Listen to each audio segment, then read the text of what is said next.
Hi everyone, welcome to Science Arena. I am Monica. I know many of you have been waiting for this topic. Refraction through a prism. So here it is only for you. So let us start right away understanding what a prism is. So move करते हैं towards prism. So define करने के पहले this is what a prism looks like. So it is a three-dimensional triangular piece of transparent material, generally glass. All right. So जो most common prism हम पढ़ने वाले हैं वो कुछ ऐसा ही दिखेगा. Now this prism is going to have three rectangular portions. Okay, so we are talking about this rectangular portion, we have this rectangular portion, and finally the third rectangular portion. So three rectangles, and other than that हमारे पास हैं दो triangular pieces, triangle 1 and triangle 2. These two triangular pieces are parallel to each other. Of the three rectangular pieces, the two rectangular pieces, so I am talking about this rectangle and I am talking about this rectangle, ये एक दूसरे के साथ inclined होते हैं, and in this process they create an angle between them. This is called the angle of the prism, right? So अब description पढ़ लेते हैं prism का. A prism is a transparent refracting medium bounded by two plane faces inclined at an angle. The most commonly used prism has two triangular faces which are parallel to each other and three rectangular faces. They are made from a transparent material cut with precise angles. Now, जो नीचे वाला rectangle होता है इसे हम बोलते हैं base of the prism. सो हमारे प्रिज्म में है दो रिफ्रैक्टिंग सर्फेसेस जिनके एक क्रॉस होने वाला है हमारा रिफ्रैक्शन. सो रिफ्रैक्शन होगा क्यों, पहले तो फटाफट से हम अपना फिगर बनाते हैं, उसके बाद करते हैं study. All right. So here we have a two dimensional representation of a prism. Right. अब हम बनाएंगे अपना इंसिडेंट रे जो ट्रैवल कर रहा है from air into glass. All right, let me write it somewhere. ये हमारा है angle of prism. The first refracting plane पे जब हमारा इंसिडेंट रे इंसिडेंट होता है तो होने वाला है रिफ्रैक्शन, एंड द इंसिडेंट रे कैसे बेंड करने वाला है, well towards the normal. Why so? Because rarer से denser medium में light ray travel कर रही है, so light ray कर गया bend towards the normal. Now this is the refracted ray falls on the second refracting plane. So बनाते हैं हमारा normal at the second refracting plane. and दोबारा से यहाँ पे होने वाला है रिफ्रैक्शन होने क्यों वाला है, because again light is moving from glass into air. So this time denser से रेयर मीडियम में लाइट रे ट्रैवल कर रहा है, सो लाइट रे will bend away from the normal. बस इतना सही तो था. All right. सो अब हम यहाँ पे जितने भी एंगल्स एस्टैब्लिश्ड हैं उनकी बात करते हैं. वेल ये है angle of incidence, the angle between the incident रे एंड द नॉर्मल. यहाँ हमारे पास दो एंगल्स ऑफ रिफ्रैक्शन है, पहला एंगल ऑफ रिफ्रैक्शन एंड दूसरा angle of refraction. That is the angle between the refracted ray and the normal, right? And finally we have the emergent angle, the angle of emergence. So यहाँ पे अगर हमने label किया PQRS, PQ is the incident ray, QR is the refracted ray, RS is the emergent ray, right? So हमने सारे angles की भी बात कर ली. अब एक बड़े इंपॉर्टेंट एस्पेक्ट की बात करते हैं which is very specific to prisms. So हम बात करने वाले हैं एंगल ऑफ डिविएशन की. सो एंगल ऑफ डिविएशन क्या होता है, well it is the angle enclosed between the incident ray extended and the emergent ray produced backwards. So what angle are we talking about? हम बात कर रहे हैं इस एंगल की. Now this is what is called the angle of deviation. Now अब ये angle of deviation depend करता है कई सारे फैक्टर्स पे. सो अब हम बात करते हैं उन फैक्टर्स की जिन पे ये एंगल ऑफ डिविएशन डिपेंडेंट है. But before I move on to that, a very very important piece of information. जब भी आप अपना रे डायग्राम बनाओगे, better have the proper labelling done here for each of your rays, for each of your angles. Yes, a very very important thing which you must follow. Angle of deviation तो हमने समझ ही लिया है. So what was that? Well, angle of deviation is the angle which is enclosed between the incident ray extended and the emergent ray. Now coming to the factors जो affect करते हैं हमारे angle of deviation को.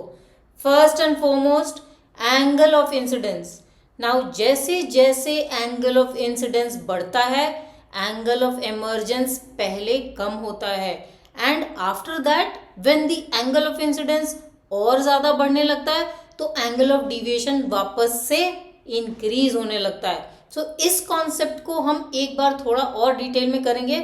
सो now moving on to the second factor, the material of the prism. जब हम material of the prism की बात करते हैं तो हम बात करते हैं the refractive index of the material. So more the refractive index, more will be the angle of deviation. What about the angle of prism? More the angle of prism, more will be the angle of deviation.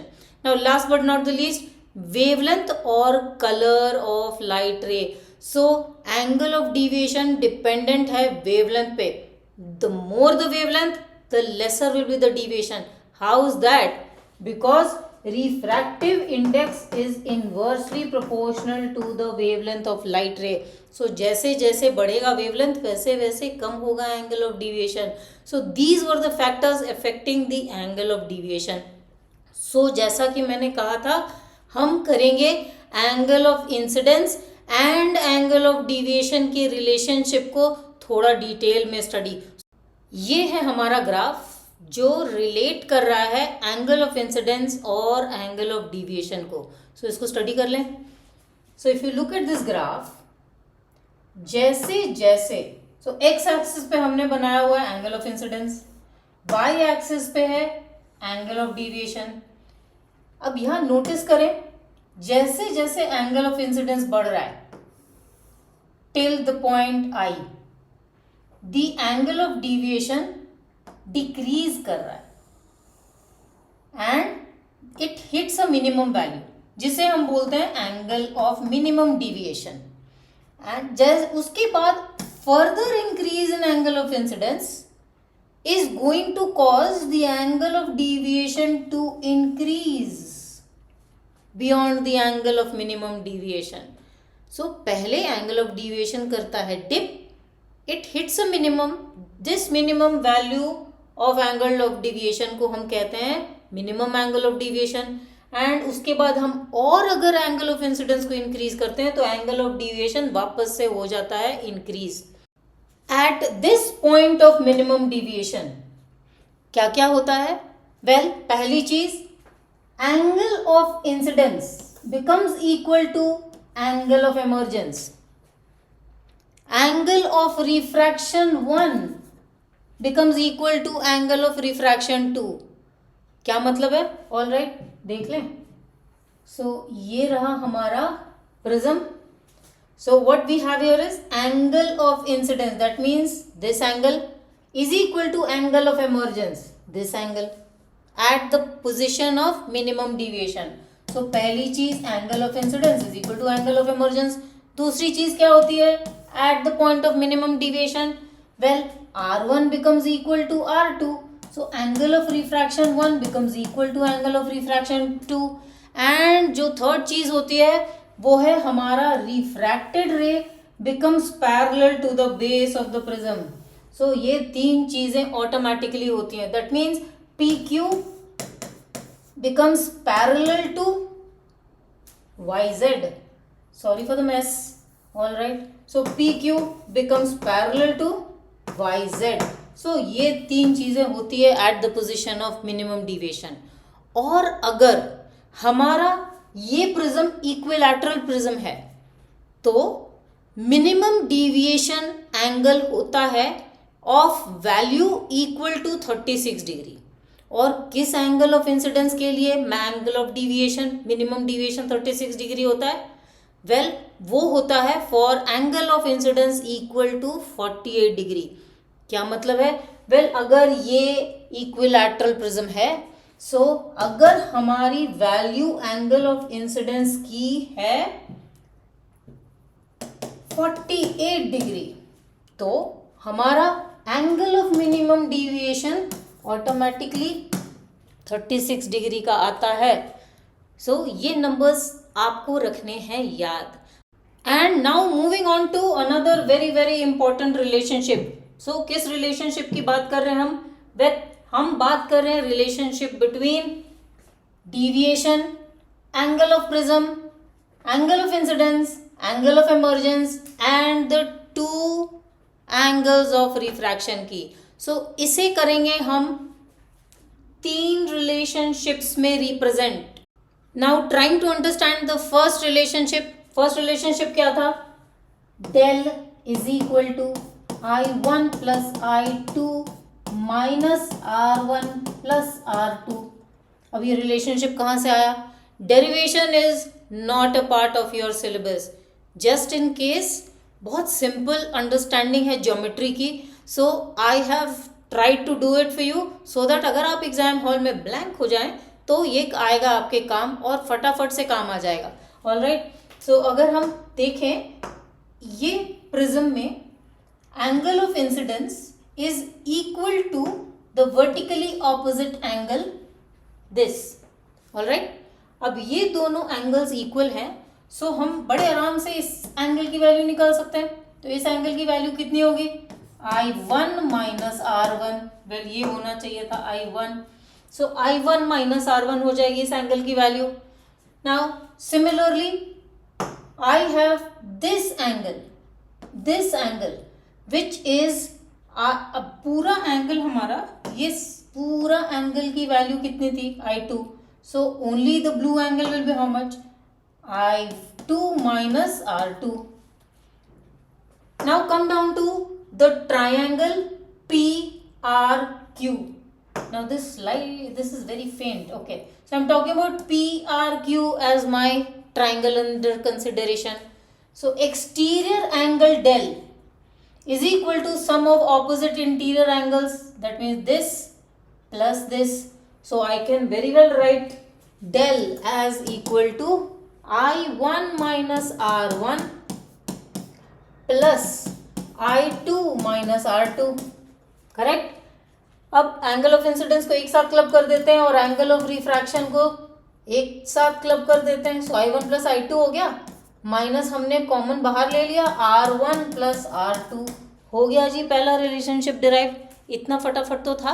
अब दूसरी relationship की बात करते हैं। दूसरा relationship क्या था? सो दूसरा रिलेशनशिप था हमारा A, that means angle of prism is equal to R1 plus R2। अब ये कैसे आया?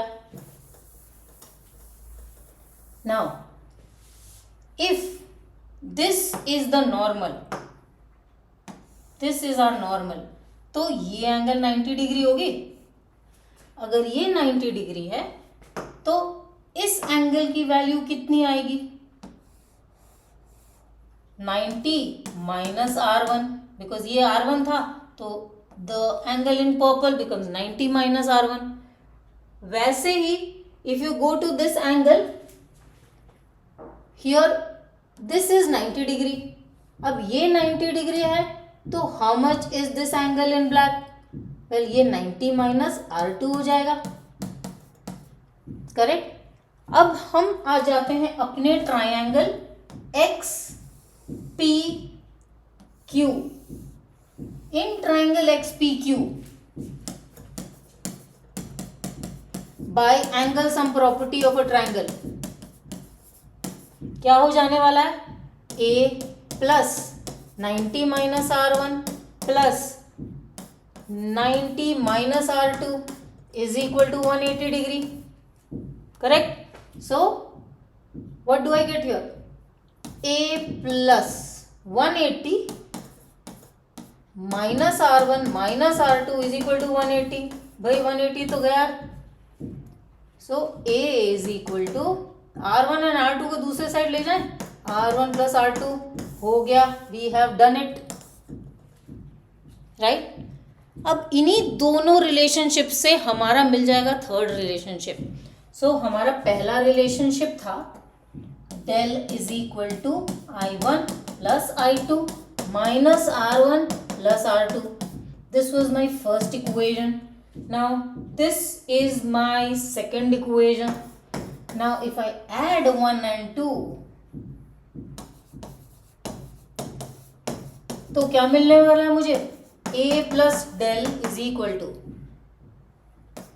I1 plus I2 minus R1 plus R2 plus R1 plus R2. तो भाई minus R1 plus R2 and plus R1 plus R2 तो ऐसे ही चला गया. क्या बचा मेरे पास? मेरे पास बचा A plus del which is equal to I1 plus I2. Now this was my third relationship. देख लें हमारा थर्ड रिलेशनशिप क्या था. थर्ड रिलेशनशिप यही तो था, I1 plus I2 is equal to A plus del. और इसी के साथ होता है आज का एजेंडा हमारा पूरा. और अगर आज का सेशन आपको अच्छा लगा हो, आपको चीज़ें समझ आई हो, तो do remember to like it, share it and subscribe to the channel. तभी तो आपको पता चलेगा कौन कौन से वीडियोस और आ रहे हैं आपके लिए. Thank you for joining in today. Bye bye.